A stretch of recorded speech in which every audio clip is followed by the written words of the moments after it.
नमस्कार दोस्तों and welcome back to my channel जहां आपको मिलता है सिर्फ और सिर्फ एंटरटेनमेंट। और आज मैं लाया हूं ब्लड हंट का 4th इश्यू।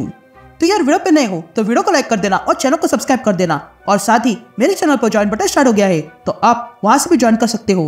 और उसी के साथ अब आप मुझसे व्हाट्सएप पर भी जुड़ सकते हो जिसका लिंक मैं आपको डिस्क्रिप्शन में दे दूंगा।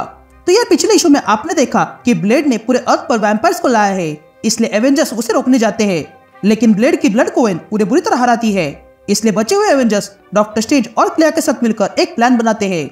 लेकिन तभी वहां पर टाइग्रा और हंटर्स मून आ जाते हैं जो तय करते हैं कि वो इन वैम्पायर्स को रोकने के लिए उनके फिस्ट की आर्मी लाएंगे और साथ में उनका पुराना दोस्त भी। अब ये दोस्त कौन है ये हमें इस इशू में पता चल जाएगा। तो वही एवेंजर्स आखिरी बार ब्लेड को रोकने के लिए निकलते हैं, लेकिन तभी ब्लेड न्यूयॉर्क में टेम्पल ऑफ फर्स्ट प्लाज्मा को लाता है। तो अब आगे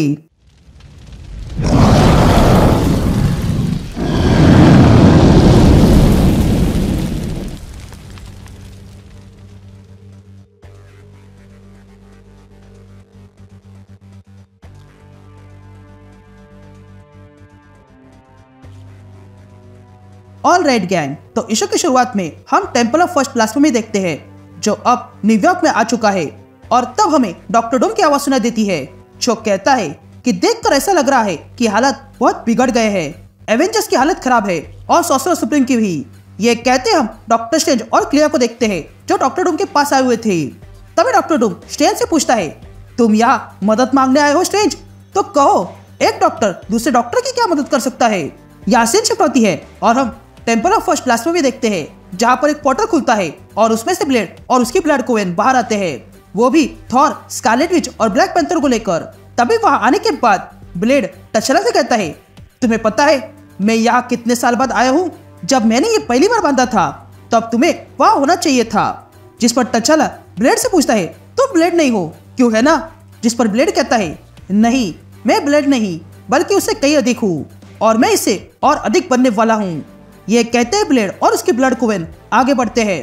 तभी ब्लेड कहता है कि यही मेरा हमेशा से प्लान था और ये काम कर गया। हजारों सालों पहले यूनिवर्स के अगेंस्ट आकर जो क्राइम वाला काम शुरू किया था वो आज जाके पूरा होने वाला है। यही मेरा दूसरा जन्म है। ये सुनते ही तशला गुस्से से ब्लेड से पूछता है, तुम हो कौन? जिस पर ब्लेड कहता है, मैं वही फर्स्ट हूँ, black panther, the first vampire जिसका कोई शरीर नहीं था, लेकिन फिर स्टे वॉकर का शरीर मुझे मिल गया। मैं अब ब्लेड नहीं बल्कि वार्ने हूँ। यहाँ डॉक्टर स्ट्रेंज और क्लियर को भी पता चलता है कि ब्लेड के अंदर असल में वार्ने हैं। ये देखकर वे लोग भी चौंक जाते हैं। तभी डूम खड़ा होता है और कहता है, ये ऑब्वियस था, कुछ सालों पहले इस वार्ने की विलन मरी लेवियो ने ब्लेड को वार्ने का होस्ट बनाया था और वो उसमें फेल हो गई, लेकिन लगता है दूसरा सफल हो गया। जिस पर डॉक्टर स्ट्रेंज डूम से पूछता है, तुम सभी जानते हो फिर भी तुम्हारी बॉर्डर इन वैम्पायर से सुरक्षित है? जिस पर डूम कहता है, हाँ है, क्योंकि मैं हमेशा सावधानी बरतता हूँ ताकि मेरे लोग सुरक्षित रहे। तो कहो स्टीफन, मैं तुम्हारी क्या सहायता कर सकता हूँ? जिस पर डॉक्टर स्ट्रेंज कहता है, ये आसमान देख रहे हो तुम, हमें फिर से वहाँ उजाला लाना है, तो क्या तुम डार्क फोर्स से लड़ाई करने में मेरी मदद कर सकते हो? जिस पर डूम कहता है, डार्क फोर्स? मैंने उसके बारे में प्रिकॉशंस रखे हैं, मेरे साथ कई सारे लोगों ने ये डार्क फोर्स का खेल खेला है, इसलिए मैं इसे नया नहीं हूँ। जिस पर क्लियर डूम से पूछती है कि अगर तुम हमारी सहायता करने वाले हो तो कहो तुम्हें क्या चाहिए? जिस पर डूम कहता है, मुझे ये करने के लिए अजीब से क्रीचर्स चाहिए जो मैजिक जानते हैं। जिस पर डूम कहता है, मुझे ये करने के लिए अजीब से क्रीचर्स चाहिए जो मैजिक जानते हो। जिस पर स्ट्रेंज कहता है, ठीक है मैं ऐसे लोगों को जमा कर दूंगा। जिस पर डूम स्ट्रेंज से कहता है, तुम्हें उन लोगों को जमा करने की आवश्यकता नहीं है क्योंकि वे लोग मेरे पास पहले से ही है। यह कहते हैं डूम स्ट्रेंज को वो लोग दिखाता है जो कोई और नहीं बल्कि स्ट्रेंज एकेडमी के बच्चे हैं। ये देखकर स्ट्रेंज और क्लियर हैरान थे, लेकिन तभी डूम स्ट्रेंज से कहता है, ये बच्चे काफी नहीं है, इनके साथ साथ मुझे कुछ और भी चाहिए जिससे मैं इस सर को ढकने वाले मैजिक को तोड़ सकूं। और वो चीज तुम जानते हो स्ट्रेंज, तुम्हें मुझे सॉर्सरर सुप्रीम बनाना होगा ताकि मैं ये कर सकूं। ये सुनते ही स्ट्रेंज शॉक रह जाता है। यहाँ सीन शिफ्ट होती है और हम एस्गार्ड देखते हैं जहाँ पर टाइग्रा और हंटर मून चोरी छुपे आते हैं, लेकिन तभी उनसे मिलने वहाँ पर कोई आता है और कहता है, मेरा काम शोर शराबे से होता है और तुम चोरी छुपे काम कर रहे हो। जिस पर टाइग्रा उस आदमी से कहती है कि सब कुछ अभी समझाने का समय नहीं है, थॉर वहाँ पे कमजोर पड़ा हुआ है, यानी कि अभी समय है उसे बाहर निकालने का। ये कहते हैं हंटर्स मून और टाइग्रा एक वॉल्ट में आ जाते हैं। तभी टाइग्रा देखती है कि वहाँ पर कोई गार्ड्स नहीं थे। ये देखकर वो हंटर्स मून से कहती है, यहाँ पर गार्ड्स नहीं है। जिस पर हंटर्स मून टाइग्रा से कहता है कि यहाँ होंगे भी कैसे, क्योंकि कोई नहीं चाहता कि ये बाहर आ जाए, वो तो हम है जो ये कर रहे हैं। जिस पर टाइग्रा हंटर्स मून से पूछती है कि क्या तुम्हें वाकई लगता है कि तुम्हें इसे बाहर निकलना चाहिए। ये कहते हंटर्स मून उस वॉल्ट के डोर पर आता है और कहता है हेलो फादर, कैसे हो आप। ये कहते हम देखते हैं कि वॉल्ट के अंदर कोई और नहीं बल्कि कोनशु है। तभी अंदर से कोनशु हंटर्स मून से कहता है मेरे प्यारे बेटे, अच्छा हुआ तुम यहाँ आ गए, पर तुम भूल रहे हो मेरे पास पावर बाहर आने के बाद आएगी जो मैं कभी नहीं कर पाऊंगा, और तुम्हारे पास कोई चाबी नहीं है मुझे बाहर निकलने की। जिस पर हंटर्स मून कोनशु से कहता है कि आपने सही कहा, मेरे पास चाबी नहीं है इस डोर को खोलने के लिए, इसीलिए मैं किसी की सहायता से ये डोर तोड़ने वाला हूँ। ये कहते हम देखते हैं कि हंटर्स मून ने अपने साथ वहाँ पर ब्रेकर को लाया था। तभी ब्रेकर आगे आता है और अपने क्रोबार से उस दरवाजे को तोड़ देता है।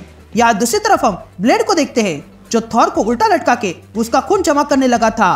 तभी ब्लेड कहता है मैं पुराने एटलांटिस में हुआ करता था, वहाँ मैं बैठकर डार्क होल्ड को समझ रहा था और तब मैंने आगे बढ़ने का प्रयास किया, और अब मेरे पास लिविंग डार्क होल्ड भी है और गॉड का खून भी, जिसे लेकर मैं अपना रिचुअल शुरू कर दूंगा। ये वैम्पायर बनना और वैम्पायर की फौज खड़ी करना ये तो शुरुआत थी, बल्कि मैं तो इससे भी अधिक बनने वाला हूँ। ये कहते ही ब्लेड थॉर का खून लेता है और कहता है मैं एंड ऑफ ऑल थिंग्स के लिए डेस्टिन्ड हूँ। ये कहते ही आसमान में बदल होने लगता है और तब पूरा आसमान खून की तरह लाल हो जाता है। तभी ब्लेड कहता है आ जाओ, मैं तैयार हूँ। ये कहते ही वो अपने हाथ ऊपर करता है और कहता है आ जाओ मेरे पास डार्क फोर्स।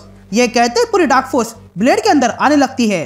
तभी ये देखकर ब्लेड तचाला से कहता है ये तुम देख रहे हो, अब मैं भी डार्कनेस हूँ और अब मैं ही पूरा डार्कनेस का डिमेंशन हूँ। मैं ही वो डार्क हूँ जो लाइट को कंज्यूम करता है, मैं ही वो ठंड हूँ जो गर्मी को कंज्यूम करता है, और मैं ही वो वैम्पायर हूँ जो सारे प्लैनेट्स और स्टार को कंज्यूम करता हूँ। अब से मैं ही अनलविंग डार्क फोर्स हूँ। ये सुनते ही तचाला कहता है कि अगर तुम ही डार्क फोर्स हो तो फिर वो क्या है। ये कहते ही ब्लेड और उसके ब्लड को वे आसमान में कुछ देखते हैं, जिसे देखकर वे लोग हैरान थे क्योंकि आसमान में पूरा चांद आ चुका था। ये देखकर ब्लेड कहता है नहीं, ऐसा नहीं हो सकता है। यहाँ हम देखते हैं कि हर जगह मून दिखाई देने लगा था और हर जगह उसकी रोशनी आने लगी थी, और तब हर जगह कुछ पोर्टल्स खुलते हैं जो कोनशु ने खोले थे, और तब उन पोर्टल्स में से अनडेड फिस्ट की सेना बाहर आती है, जिसकी बात हंटर्स मून कर रहा था।